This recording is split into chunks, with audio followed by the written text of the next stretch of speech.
నువ్వు పెద్దయ్యాక ఏమవుతావు అని అడిగితే నేను కలెక్టర్నవుతాను. ఒకప్పుడు ప్రతి 10 మందిలో నలుగురు చెప్పిన సమాధానం ఇది. అంత బాధ్యతాయుతమైన హోదా కలిగిన పదవి అది. అంతేకాదు, ఎంతో మంది పేదరికంలో ఉన్నవారు కష్టించి చదివి చేరుకుంటాం అని చెప్పి అత్యున్నత గమ్యం కూడా ఈ కలెక్టర్ అవడమే. కలెక్టర్ అంటే ఏంటి అని అడిగితే సింపుల్ గా చెప్పాలంటే ఒక జిల్లాకి ప్రాతినిధ్యం వహించే సుప్రీం. అటువంటి కలెక్టర్ పై నిర్దాక్షిణ్యంగా దాడి జరిగింది. సమాజం ఎటుపోతుంది? రాను రాను మన ఆలోచనలు ఎంతకు దిగజారుతున్నాయో ఈ ఒక్క ఘటన చూస్తేనే అర్థమవుతుంది. మరిన్ని డీటెయిల్స్ తెలుసుకునే ముందు మీరు మా ఛానల్ మొదటిసారి చూస్తున్నట్లయితే వెంటనే సబ్స్క్రైబ్ చేసుకుని పక్కనే ఉన్న బెల్ ఐకాన్ క్లిక్ చేయండి. Welcome to our channel Swachh story. ఇక అసలు విషయానికి వస్తే, ఏకంగా వికారాబాద్ జిల్లా కలెక్టర్ ప్రతీక్ జైన్ పై సీఎం రేవంత్ రెడ్డి సొంత ప్రాంతమైన కొడంగల్ కి సమీపాన ఉన్న లగచర్లలో దాడి జరిగింది. అది కూడా తీవ్ర ఆగ్రహంతో రైతులు, కలెక్టర్ మరియు అదనపు collector Lingya Naik, sub collector Umashankar Prasad, Kodangal area development authority ప్రత్యేకాధికారి వెంకట్రెడ్డిపై స్థానికులు కర్రలు, రాళ్లతో దాడులు చేయడం, ఈ దాడుల్లో పలువురు అధికారులు గాయాల పాలవడం, కార్లు కూడా ధ్వంసం అవ్వడం ఇప్పుడు సర్వత్రా చర్చనీయాంశంగా మారి క్షణాల్లో ఈ వార్త బగ్గుమంది. దీంతో ఒక్కసారిగా మీడియా అలర్ట్ అయింది. వీడియోస్ ఆధారంగా వారు నిజమైన రైతులు కాదని చెప్పి ప్రయత్నం చేస్తే, మరోవైపు గవర్నమెంట్ కూడా ఈ అంశాన్ని సుమోటోగా తీసుకుని వెంటనే విచారణ ప్రారంభిస్తే పోలీసులకు ఎన్నో వెస్తుపోయే నిజాలు వెలుగులోకి వచ్చాయి.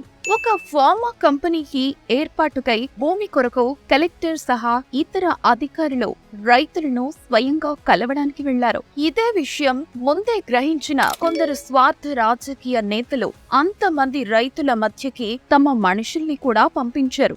మాట్లాడుతూ ఉండగానే దాడి ప్రారంభించారు. పైపెచ్చు రైతులకు సపోర్ట్ చేస్తున్నట్లు భూమి ఇవ్వం, వెళ్లిపోమని నినాదాలు కూడా చేశారు. అందుకే ప్రభుత్వం వెంటనే అప్పటికప్పుడు 55 మందిని అరెస్ట్ చేసింది. వికారాబాద్ జిల్లా లగచర్లలో దాడి ఘటనలో కుట్రకోణం దాగి ఉందని హైదరాబాద్ మల్టీజోన్ 2 ఐజీ సత్యనారాయణ వెల్లడించారు. ఈ మొత్తం వ్యవహారం వెనుక మాజీ ఎమ్మెల్యే పట్నం నరేంద్ర రెడ్డి పాత్ర ఉందని, అందుకే ఆధారాలతో ప్రధాన నిందితుడిగా చేర్చామని చెప్పారు.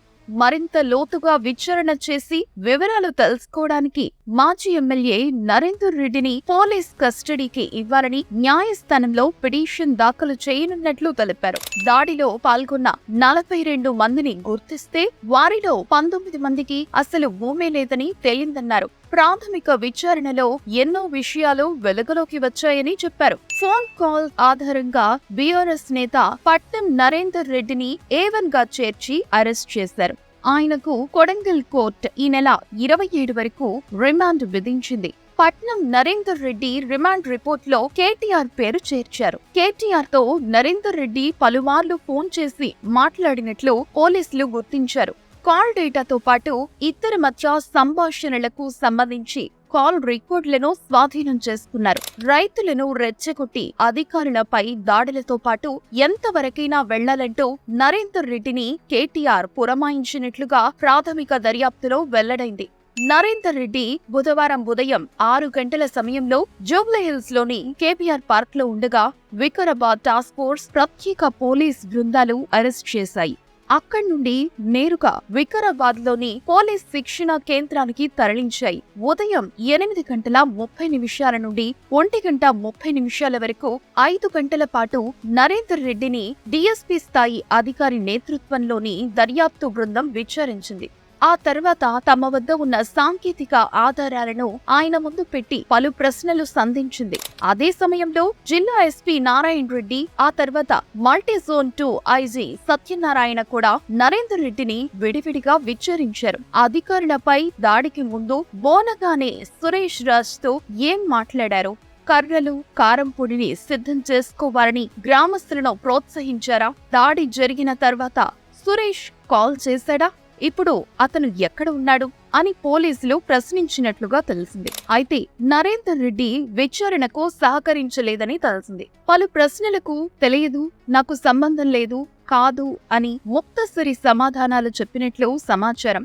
ఎమ్మెల్యేగా పనిచేస్తాను, కార్యకర్తలు ఫోన్లు చేస్తూ ఉంటారు, ప్రతి ఒక్కరి ఫోన్ను ఆన్సర్ చేస్తాను అని పేర్కొన్నట్లు విశ్వసనీయ వర్గాలు తెలిపాయి. దర్యాప్తునకు నరేందర్ రెడ్డి సహకరించకపోవడంతో తమ వద్ద ఉన్న సాంకేతిక ఆధారాలను ముందు పెట్టిన పోలీసులు నరేందర్ రెడ్డిని అరెస్ట్ చేస్తున్నట్లు ప్రకటించారు. అనంతరం నరేందర్ రెడ్డిని పారికి మీదుగా కొడంగల్ ప్రభుత్వ ఆసుపత్రికి తరలించారు. అక్కడ వైద్య పరీక్షలు నిర్వహించాక కొడంగల్ కోర్టులో హాజరుపరిచారు. అప్పటికే పోలీసులు అక్కడ రిజర్వ్ బలగాలతో భారీ భద్రతను ఏర్పాటు చేశారు. నరేందర్ రెడ్డి తరపున బీఆర్ఎస్ లీగల్ సెల్ న్యాయవాదులు వాదనలు వినిపించారు.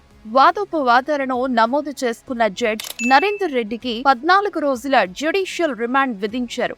భారీ పోలీస్ బందోబస్తు మధ్య నరేందర్ రెడ్డిని చెర్లపల్లి జైలుకు తరలించారు. ఈ కేసులో మంగళవారం 16 మంది రిమాండ్ కు వెళ్లగా బుధవారం నరేందర్ రెడ్డితో పాటు A3 గా శివ, A24 గా మోగమోని మహేష్, A22 గా బేకారి విశాల్, A24 గా నీరటి సాయిలు, A27 గా నీరటి రమేష్ లను పోలీసులు అరెస్ట్ చేసి రిమాండ్ కు తరలించారు. కాగా కొడంగల్ కోర్టు వద్ద పలువురు బీఆర్ఎస్ నేతలు, కార్యకర్తలు ఆందోళన చేపట్టారు. ప్రభుత్వానికి వ్యతిరేకంగా నినాదాలు చేశారు. కుట్రపూరితంగా నరేందర్ రెడ్డిని అరెస్ట్ చేస్తారని ఆరోపించారు. అటు కొడంగల్ నియోజకవర్గంలో ఇంటర్నెట్ సేవల బంద్ కొనసాగుతూనే ఉంది. కాల్స్ ఆధారంగా నేరం రుజువైన పక్షంలో కేటీఆర్ అరెస్ట్ కూడా తప్పదని పలువురు విశ్లేషిస్తున్నారు. ఎందుకంటే ఇప్పటికే ప్రముఖ ఫార్మా కంపెనీకి సంబంధించిన నిధుల దుర్వినియోగం ఆరోపణతో అరెస్ట్ అంటూ గత కొన్ని రోజులుగా వస్తున్న వార్తకు ఈ అంశం కూడా అగ్నికి ఆజ్యంలా తోడైంది. ఇక కలెక్టర్ పై దాడికి నిరసనగా పెన్ డౌన్ చేసి రోడ్లపైకి వచ్చి తమ సపోర్టు తెలియచేస్తూ నిరసన తెలిపారు ప్రభుత్వ ఉద్యోగులు.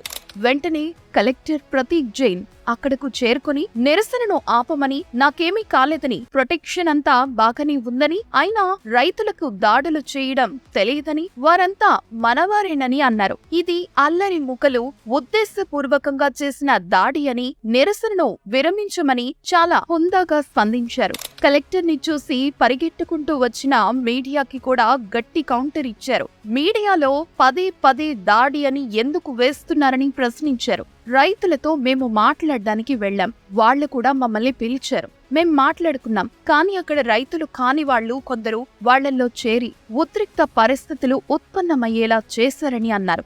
ఇంత జరిగినా రాష్ట్ర వ్యాప్తంగా ఈ వార్త దావానలంలా వ్యాపించిన ఓ రైతు పక్షపాతిలా మీడియా ముందుకు వచ్చి మాట్లాడిన వికారాబాద్ జిల్లా కలెక్టర్ ప్రతీక్ జైన్ కి టేక్ ఏ బావ్ అంటున్నారు నెటిజన్లు. మరిన్ని లేటెస్ట్ అప్డేట్స్ కొరకు మా ఛానల్ ని వెంటనే సబ్స్క్రైబ్ చేయండి.